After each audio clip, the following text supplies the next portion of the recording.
जय हो श्री कृष्ण भगवान की। कृष्णम वंदे जगतम गुरुम। जय हो।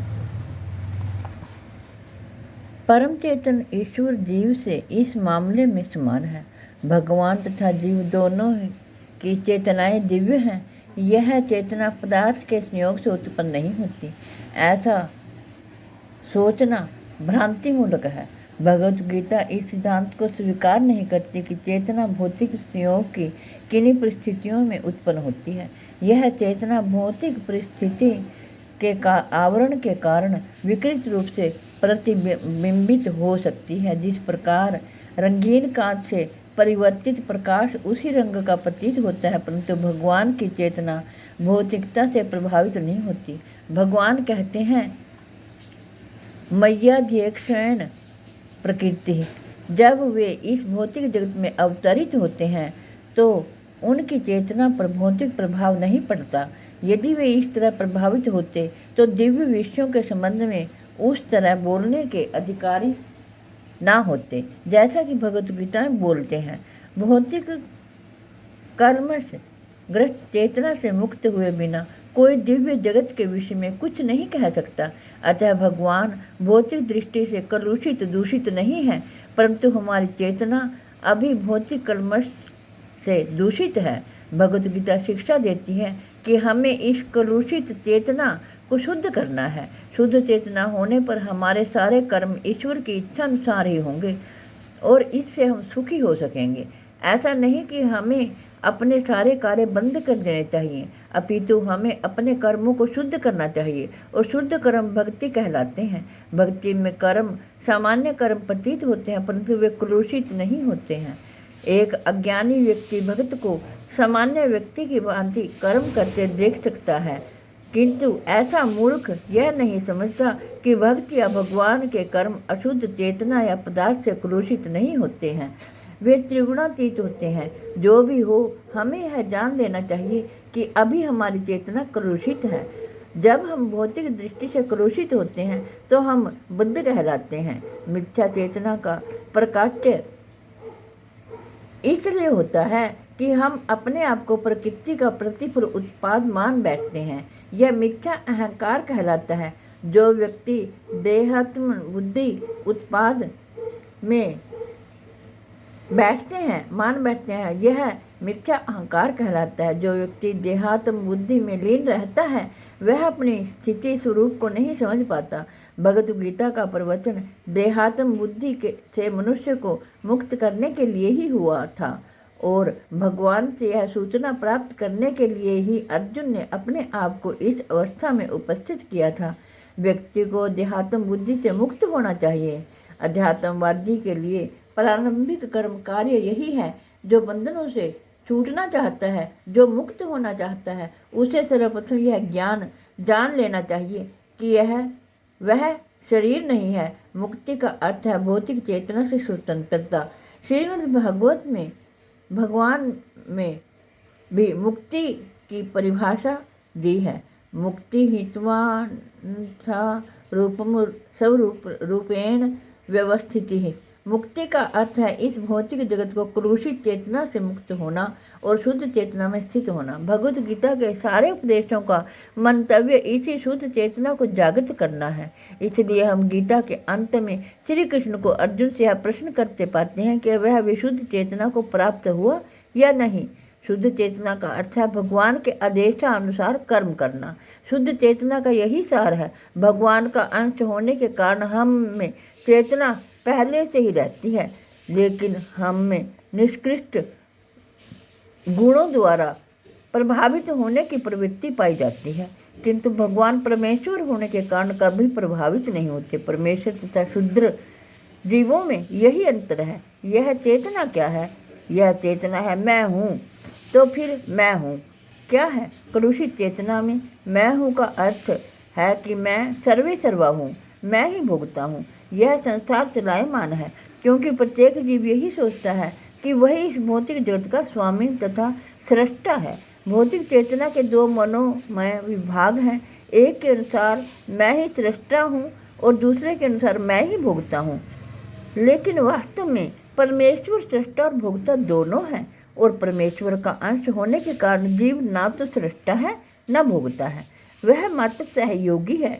वह सृजित तथा भुगत है। उदाहरणार्थ मशीन का कोई एक पुर्जा संपूर्ण मशीन के साथ सहयोग करता है, इसी प्रकार शरीर का कोई एक अंग पूरे शरीर के साथ सहयोग करता है। हाथ, पांव, आंखें आदि शरीर के अंग हैं, लेकिन ये वास्तविक भोगता नहीं है। भोगता तो उदर पेट है। पांव चलते हैं, हाथ भोजन देते हैं, दांत चबाते हैं और शरीर के सारे अंग उदर को तुष्ट करने में लगे रहते हैं, क्योंकि अंदर ही प्रधान कारक है जो शरीर रूपी संगठन का पोषण करता है। ऐसे सारी वस्तुएं उदर को दी जाती हैं। जिस प्रकार जड़ को सींच कर वृक्ष का पोषण किया जाता है, उसी तरह उदर का भरण करके शरीर का पोषण किया जाता है, क्योंकि यदि शरीर को स्वस्थ रखना है तो शरीर के सारे अंगों को उदर पूर्ति में सहयोग देना होगा।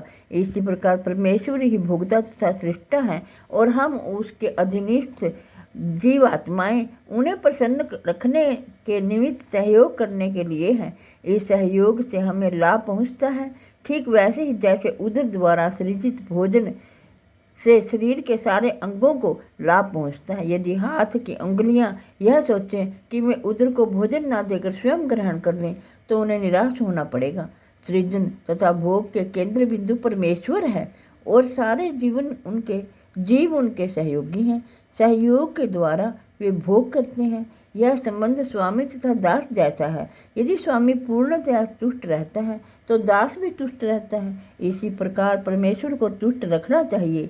यद्यपि जीवों में भी सृष्टा बनने का, भौतिक जगत का भोग करने की प्रवृत्ति होती है, क्योंकि इस दृश्य जगत के सृष्टा परमेश्वर में ये प्रवृत्तियाँ हैं। ऐसे भगवत गीता में हम पाएंगे कि हम पूर्ण में परम नियंत्रित जीव, दृश्य जगत, शाश्वत काल तथा कर्म सन्निहित हैं और इन सब की व्याख्या इस के मूल पाठ में की गई है। ये सब मिलकर परम पूर्ण का निर्माण करते हैं और यही परम पूर्ण परम सत्य कहलाता है। यही परम सत्य पूर्ण तथा परम सत्य पूर्ण पुरुषोत्तम भगवान श्री कृष्ण हैं। सारी अभिव्यक्तियाँ उनकी विभिन्न शक्तियों के फलस्वरूप ही हैं। वे ही परम पूर्ण है। भगवत गीता में यह भी बताया गया है कि निर्विशेष ब्रह्म भी पूर्ण परम पुरुष के अधीन है। ब्रह्मणो ही प्रतिष्ठाहम ब्रह्म सूत्र में ब्रह्म की विशद व्याख्या सूर्य की किरणों के रूप में की गई है। निर्विशेष ब्रह्म भगवान का प्रभामय किरणमय समूह है। निर्विशेष ब्रह्म पूर्ण ब्रह्म की अपूर्ण अनुभूति है और इसी तरह परमात्मा की धारणा भी है। 15वें अध्याय में यह देखेंगे कि भगवान पुरुषोत्तम इन दोनों निर्विशेष ब्रह्म तथा परमात्मा की आंशिक अनुभूति से बढ़कर हैं। भगवान को सच्चिदानंद विग्रह कहा गया है। ब्रह्म संहिता का शुभारंभ इस प्रकार से होता है: ईश्वर परम कृष्ण सच्चिदानंद विग्रह। वे ही आदि कारण हैं और सत्य, चित्त तथा आनंद के रूप हैं। निर्विशेष ब्रह्म उनके सत्य शाश्वत स्वरूप की अनुभूति है। परमात्मा सच्चित शाश्वत ज्ञान की अनुभूति है, परंतु भगवान श्री कृष्ण समस्त दिव्य स्वरूपों की अनुभूति है। सच्चित आनंद के पूर्ण विग्रह में हैं। अल्प ज्ञानी लोग परम सत्य को निर्विशेष मानते हैं, लेकिन वे हैं दिव्य पुरुष और इसकी पुष्टि समस्त वैदिक ग्रंथों में हुई है। जिस प्रकार हम सभी जीव हैं और हम सब की अपनी अपनी व्यष्टि सत्ता है, उसी प्रकार परम सत्य भी अनंतता है, एक व्यक्ति है और भगवान की अनुभूति उनके पूर्ण स्वरूप में समस्त दिव्य लक्षणों की ही अनुभूति है। वह पूर्णतः रूप विहीन निराकार नहीं है। यदि वह निराकार है या किसी अन्य वस्तु से घटकर है तो वह सर्वथा पूर्ण नहीं हो सकता। जो सर्वथा पूर्ण है उसे हमारे लिए अनुभव गम्य तथा अनुभवातीत हर वस्तुओं से युक्त होना चाहिए, अन्यथा वह पूर्ण नहीं हो सकता। पूर्ण भगवान में अपार शक्तियाँ हैं। कृष्ण किस प्रकार अपनी विभिन्न शक्तियों द्वारा कार्यशील हैं, इसकी भी व्याख्या भगवत गीता में हुई है। यह दृश्य जगत या भौतिक जगत जिसमें हम रह रहे हैं, यह भी स्वयं में पूर्ण है, क्योंकि जिन 24 तत्वों से यह नश्वर ब्रह्मांड निर्मित है, वे सांख्य दर्शन के अनुसार इस ब्रह्मांड के पलायन तथा धारण के लिए अपेक्षित संसाधनों से पूर्णतया समन्वित हैं। इनमें ना तो कोई विजातीय तत्व है, ना ही किसी की आवश्यकता है। इस सृष्टि का अपना निजी नियत काल है, जिसका निर्धारण परमेश्वर की शक्ति द्वारा हुआ है, और जब यह काल पूर्ण हो जाता है तो उस पूर्ण व्यवस्था से इस क्षण भंगुर सृष्टि का विनाश हो जाता है। शुद्ध जीवों के लिए यह सुविधा प्राप्त है कि पूर्ण की अनुभूति करें। सभी प्रकार की अपूर्णताओं का अनुभव पूर्ण विषयक ज्ञान की अपूर्णता के कारण है। इस प्रकार भगवद गीता में वैदिक विद्या का पूर्ण ज्ञान पाया जाता है। सारा वैदिक ज्ञान अमोघ अच्युत है और हिंदू इस ज्ञान को पूर्ण तथा अमोघ मानते हैं। उदाहरणार्थ गोबर पशुमल है, और स्मृति या वैदिक आदेश के अनुसार यदि कोई पशुमल का स्पर्श करता है तो उसे शुद्ध होने के लिए स्नान करना पड़ता है, लेकिन वैदिक शास्त्र में गोबर को पवित्र करने वाला माना गया है। इसे विरोधाभास कहा जाता है, लेकिन यह मान्य है क्योंकि यह वैदिक आदेश है और इसमें संदेह नहीं है कि इसे स्वीकार करने पर किसी प्रकार की त्रुटि नहीं होगी। अब तो आधुनिक विज्ञान द्वारा यह सिद्ध किया जा चुका है कि गाय के गोबर में समस्त कीटाणुनाशक गुण पाए जाते हैं। ऐसे वैदिक ज्ञान पूर्ण है क्योंकि यह समस्त संशयों एवं त्रुटियों से परे है, और भगवद गीता समस्त वैदिक ज्ञान का सार है। वैदिक ज्ञान शोध का विषय नहीं है। हमारा शोध कार्य अपूर्ण है क्योंकि हम अपूर्ण इंद्रियों के द्वारा शोध करते हैं। हमें पहले से चले आ रहे पूर्ण ज्ञान को परंपरा द्वारा स्वीकार करना होगा। जैसा कि भगवद गीता में कहा गया है, हमें ज्ञान को परंपरा के उपयुक्त स्तोत्र से ग्रहण करना होता है।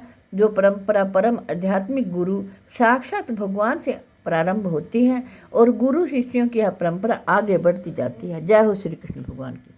जय हो श्री कृष्ण भगवान की।